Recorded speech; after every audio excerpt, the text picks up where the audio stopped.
Tonight, police get ready to search the Saskatoon landfill for missing woman Mackenzie Lee Trottier.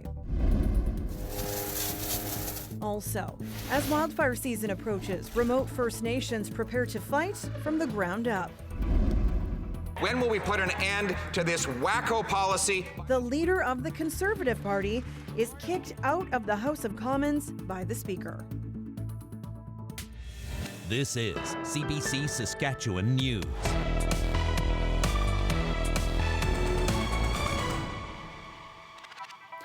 It is Tuesday, April 30th, and the CBC Saskatchewan News starts right now. Good evening and thank you for watching. The search for a missing Saskatoon woman is shifting to the city landfill tomorrow. Mackenzie Trottier disappeared in late 2020, and tomorrow's search is not the first time police have gone to the landfill looking for a missing woman. Dan Zakreski reports. The search for Mackenzie Trottier has led the Saskatoon police here to the city landfill. But police will be focusing on an area about the size of an NHL hockey rink. The hunt could draw on lessons from another landfill search when police were looking for Candace Singbeil. Singbeil went missing from here in the downtown about a decade ago. Now, last year, police did a podcast on her case. In it, they described finding some unsettling video from here in this alley.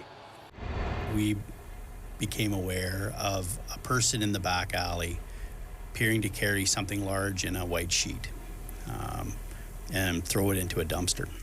That was Tyson LaValle. He worked in major crimes on the Singbeil case. In the podcast, he says GPS tags on dumpsters helped police track that dumpster with the sheet, all the way from the downtown to a specific part of a private landfill where the driver had dumped. So I know exactly on that cliff face where he dumped. So that turns something that's the size of a football field to something that's maybe closer to, tennis court. Police have been looking for Mackenzie Trottier since she disappeared in December 2020. Good afternoon, everyone. Earlier this month, police said they had come across information that is sending them to a specific part of the landfill. Over the course of the investigation, there were several devices that were seized, and extraction of information from those devices has led us to the point where we are confident in the location that we're searching. Police have said they could spend a month searching the landfill for Mackenzie Trottier, and they will draw on the same resources as they did with Candace Singbeil. That includes specially trained dogs from Calgary Police and U of S forensic anthropologist Ernie Walker. Police stress that Mackenzie Trottier is still a missing persons case and that they never did find Candace Singbeil out at the landfill. Dan Zakreski, CBC News, Saskatoon. And while that search is getting underway, the province has proclaimed this week 11th annual Missing Persons Week in Saskatchewan. There are more than 140 long-term missing people. That means they haven't been seen for more than 6 months. Regardless of why someone goes missing, the heartache and pain for those left behind remains the same, which is why we encourage the public to keep their eyes open and provide any tips which they may have on missing persons cases to the police. One of the biggest issues in society is, knowing that we can do better, that we can do better to protect one another, that we can do better to protect the future generations. As a mother, this is something that's a fear that I have in my life. And as a woman, it's also a fear that I have in my life. But being able to walk with the families and to walk with them means, that we're not looking down at them, but we're walking with them because we're fighting for justice with them. And we need to make sure that we are all here together as equals. 3/4 of the people missing in Saskatchewan are men, according to the Saskatchewan Association of Chiefs of Police. About half are Indigenous. The highest number of people reported missing are from Regina, Saskatoon, and Prince Albert. Saskatchewan's Environment Minister says she will look into concerns raised by the Saskatoon Chamber of Commerce and a Saskatoon company over an awarded contract to recycle tires. Adam Hunter has the story. Surecom Industries executives Shane Olson and Mike Richards say their Saskatoon-based company has been treated unfairly by the government. This goes back more than a year ago. That's when the tire processing company complained that a California company was selected to recycle tires in Moose Jaw, doing the same work Surecom had been doing for years. Olson says the request for proposal excluded his company and 60 jobs were lost. Bottom line is, Surecom was excluded from the RFP. We raised legitimate concerns with the TSS and with the ministry, and they basically shoved it through and had this contract signed behind closed doors, and then started promoting it with this company bringing jobs and a center of excellence, basically saying all the things we're already doing. TSS is Tire Stewardship Saskatchewan, a nonprofit organization that oversees tire recycling in the province. It recently decided to split tire recycling between the northern and southern part of the province. But Olson says there aren't enough tires to go around. This idea of a second processor being necessary to improve value added, when you see the history of tire recycling, really what Surecom has reached is the pinnacle of value added of any tire recycling industry or program across Canada, across North America. Olson has an ally in the Saskatoon Chamber of Commerce. Yesterday, its CEO, Jason Abig, sent a letter to Environment Minister Christine Tell. The ministry oversees the TSS. And last year, former Deputy Minister to the Premier Cam Swan made recommendations for TSS. Abig says those don't go far enough. Government should never shy away from making regulatory, statutory, legislative changes when they are necessary. And so we're going to take it all in, looking at Cam's report, looking at Jason's letter, what Surecom has said. All of it will be taken into consideration, and we'll do what we need to do. Tell says the government's role is to ensure that tires are recycled and processed in an appropriate way. She says that's happening with CRM in Moose Jaw, and she's hopeful that whoever wins the northern contract will create jobs in that region. Adam Hunter, CBC News, Regina.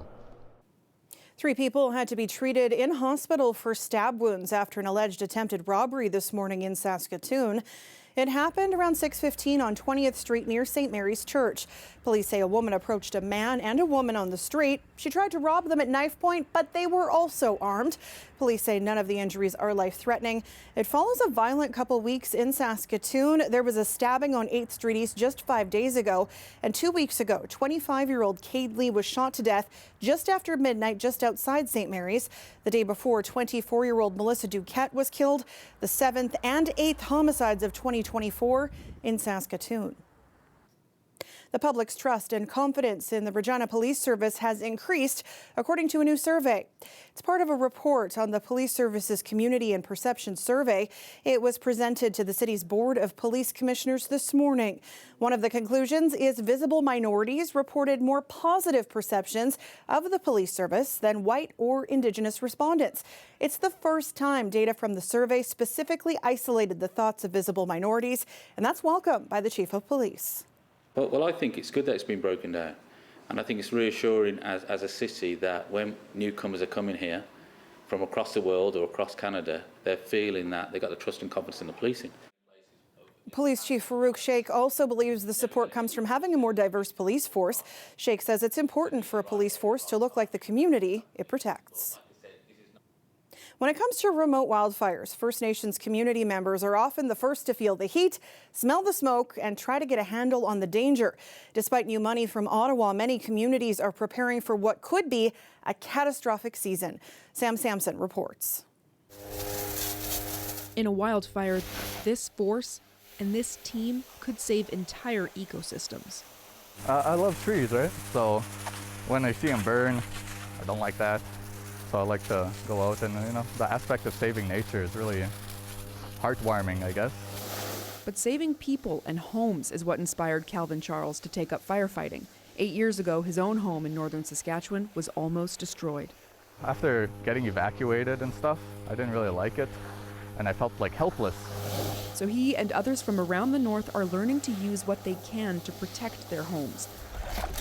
Water from a half-frozen lake to douse flames, pickaxes to manually dig fire breaks when machines just can't get to them. Ottawa recently set aside $175 million for First Nations to deal with this and future fire seasons. And it wants standardized firefighting training in First Nations by next year. A tough ask when some places still don't have basic infrastructure. And there's some communities, especially rural and remote communities, that even have access coming in and out to get training. And we have to keep that all in the back of our minds, that not everybody's downtown Toronto. Ottawa says wildfire caused the evacuation of more than 90 First Nations last year. This year, it's giving each First Nation in Alberta money to hire an emergency management coordinator. The money could be crucial for the Athabasca Chipewyan First Nation. Some areas can only be evacuated by air or water, and right now boats could get trapped by low water levels. People in the community say that they've never seen it this bad in their lifetime. The whole community is at risk if there was a forest fire that burnt out of control.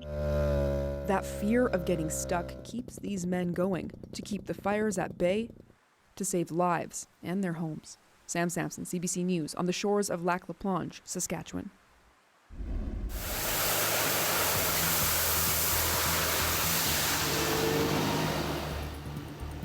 Well, the first phase of street sweeping is done in Regina, and now phase 2 is underway. From 4 a.m. to 10 p.m. Monday to Friday, more than 1,000 kilometers of road will be cleaned in residential neighborhoods. It'll last for the next 6 weeks.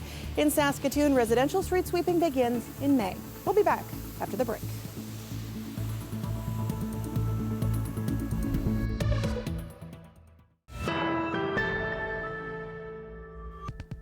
CAA Saskatchewan has unveiled its top 10 worst roads, and the dubious top honor goes to Highway 8 near Moosomin, thanks to potholes. And while those craters and pavement are hard on vehicles, they're a bigger hazard for cyclists. We caught up with one who navigates them in Saskatoon. I think there's some of them that are big enough my dog would get lost in them, unfortunately. What I see as a cyclist, though, is when you don't dodge them, if you have accidentally happen to go through them, you're definitely going down, or you're going to have to do some repairs on your bike. You know, hitting them at a certain angle, you can definitely go down very, very easily. Other things that can happen is you could get a flat tire from it, you could get a broken spoke, a bent rim. All sorts of issues can happen because of it. Even something simple like your chain skipping off just from hitting it at a certain angle. You know, you can't react super quick on a bike. You're only on 2 wheels, you're balancing, and you may end up falling down and causing a bigger reaction behind you. So it's just about being really careful, and we try really hard to communicate that there is these hazards on the road. There's a lot of bad roads this year, I won't lie. I think having no snow until after Christmas really made everybody was out a lot more, and so our roads take a lot of beating because of the traffic. And when that snow did come, it came so heavily that I don't think our infrastructure had the ability to keep the roads as clean as they possibly needed to in order to prevent some of the issues that happen when weather changes so rapidly like that. Spring is definitely the worst. Once the city crews get out, they do a phenomenal job at getting to what they can. But you know, this city keeps growing and growing, and I don't think there's enough staff probably to keep up with what happens out there. They're probably just getting finished in the fall before the first snow falls. And potholes is the topic of this week's episode of Good Question Saskatchewan. You can download it wherever you find your podcasts. The weather update is brought to you by Capital Ford Lincoln. Customer Appreciation Month is on now.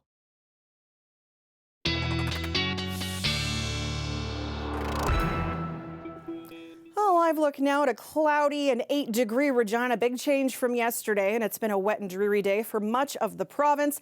Our weather specialist Riley Lachuk joins me now with a look at your forecast. Well, dreary, wet, damp, moist, yes, Sam, all good words to describe the weather across south and central today, at least. To look at satellite radar through the afternoon along that Highway 11 corridor, especially through the afternoon hours here, seeing some of that heavier precipitation, some of that rain, but we did see quite a bit of that throughout southern and central Saskatchewan. I wanted to show you what's happening out west. Yes, satellite radar and some snowfall through the foothills of the Rocky Mountains. Calgary, even under a snowfall warning, and some snow up through Edmonton. So, yeah, could be worse if you're not a fan of the rain. Definitely could be a lot worse. Maybe some snow in our forecast here as we look at what's coming over the next couple of days here. So, periods of rain tonight really across south and central as we head through the evening. Temperatures dipping close to freezing, and even this forecast modeling here suggesting that first thing in the morning, we could see some of this falling as some wet snow or some flurries through central Saskatchewan. So once again, you'll want to be careful, especially if you're traveling along that Highway 11 corridor, that we could see some wet flurries first thing in the morning. Otherwise, we see a mainly cloudy day for much of southern Saskatchewan. However, we will see some sunny breaks through Wednesday through extreme southern Saskatchewan. Heading into Thursday, best chance for some wet snow. Saskatoon and north, and even through Kindersley, Swift Current could pick up some of this as wet snow. First thing in the morning, I'm thinking transitioning more to a rain event by the time we hit, say, the lunch hour. For Regina Southeast, we're looking at mainly a rain event as well as we head through the day on Thursday. So looking at temperatures first thing in the morning for your Wednesday, looking at 3 in Kindersley, Saskatoon at 5. So any precipitation that does fall, likely falling as rain, but best chance for some snow through places like La Ronge, Collins Bay, where we'll be really sitting along that freezing mark. Getting through the day Wednesday into Thursday, looking at temperatures falling closer to freezing. So best chance comes first thing Thursday morning and even into Friday morning, where we could see some of this falling as snow. So timing this out in terms of rainfall accumulation, general 10 to 15 millimeters across much of southern Saskatchewan, but once again, that Highway 11 corridor could pick up some heavier accumulations, what we kind of have seen throughout the day today. So extended forecast looks like this. Single digits to round out the work week. We're looking at another 10 millimeters coming tomorrow, and then potentially up to another 20 through Thursday, Friday, where we do have a good chance of seeing some of this falling as some flurries first thing in the morning, especially. Drying out for the weekend, temperatures bouncing up to above seasonal again, 19 for Sunday. Another chance we could see some showers rolling through on Monday. Into Saskatoon, single digits as well, 5 to 10 millimeters for Thursday, ending through Friday with, yes, that chance of some flurries through Thursday and Friday morning, and then jumping up, Sam, to more seasonal conditions and more sunnier conditions toward the end of the weekend. A happy update on a story we brought you yesterday about this pup named Nellie. She's a 7-month-old German Shepherd that survived a drug overdose in Regina. And at the time, she was still waiting for a good home because adoptions have slowed considerably at the Regina Humane Society. But it looks like the attention from the story did some good. We're happy to tell you that Nellie has found her forever home. And if she caught your eye and you're still in the market for a pet, there are still plenty of cute animals available. We'll be back after the break.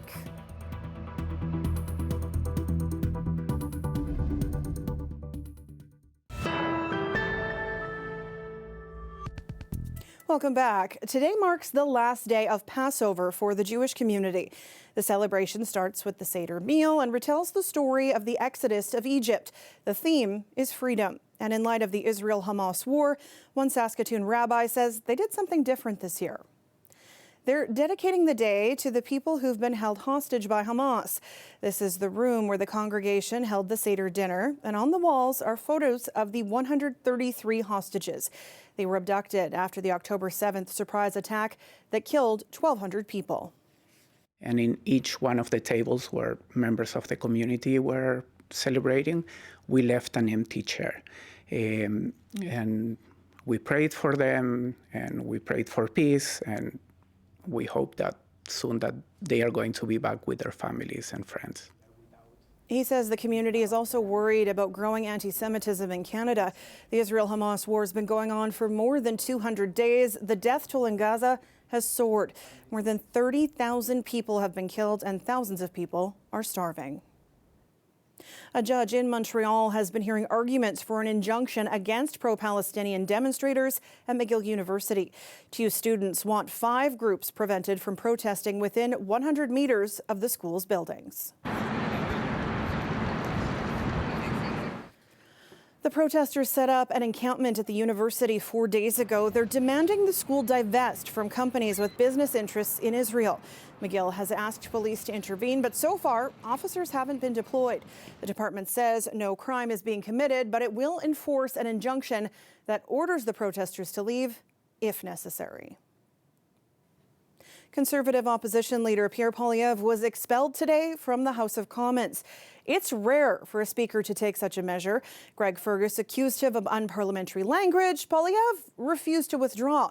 Rafi Boudjikanian has the details. Will the Prime Minister accept the BC NDP's demand? It started with a heated debate on policy, the Conservatives pushing the federal Liberal government to cancel a drug decriminalization pilot project in BC, one the province says no longer works. The feds have been saying that program is under review. What hasn't been answered by the Leader of the Opposition is why he chooses to continue to court extreme right nationalist groups.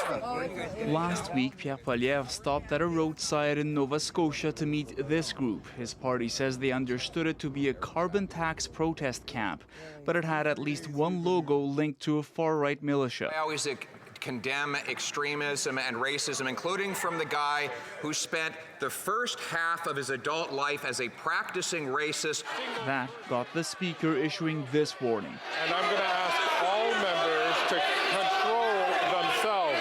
Something immediately challenged by Conservative Rachel Thomas. The first MP, Greg Fergus, tossed from the House of Commons after she refused to withdraw her remarks. Next came this. But he continues to allow those drugs to kill the people in our hospitals and on our public transit. When will we put an end to this wacko policy by this wacko Prime Minister? I'm going to ask the Honourable Leader of the Opposition to withdraw that term, which is not considered parliamentary. But Poilievre refused, earning the second forced expulsion of the day for his party. Mr. Poilievre, I have to name you for disregarding the authority of the chair. Pursuant to the authority granted to me by Standing Order 11, I order you to withdraw from the House. The Liberals immediately seizing on the event. It is no surprise that now all jacked up on this very extreme rhetoric, the House of Commons turns into something quite unprecedented. Poilievre's entire caucus withdrew from the Commons by the end of question period. His expulsion is only for today. He could be back by tomorrow if he so chooses. In the meantime, in a post on social media, he says he's been censored by the Liberal House Speaker. Rafi Boudjikanian, CBC News, Ottawa.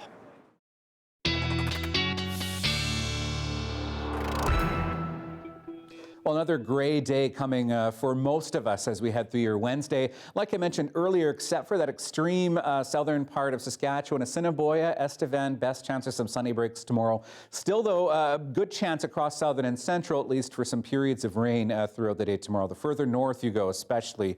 Looking at a high of 10 in Regina tomorrow, 8 in La Ronge with a chance of some flurries first thing in the morning. So your day planner for your Wednesday in Regina, waking up to 3 degrees with some scattered showers first thing.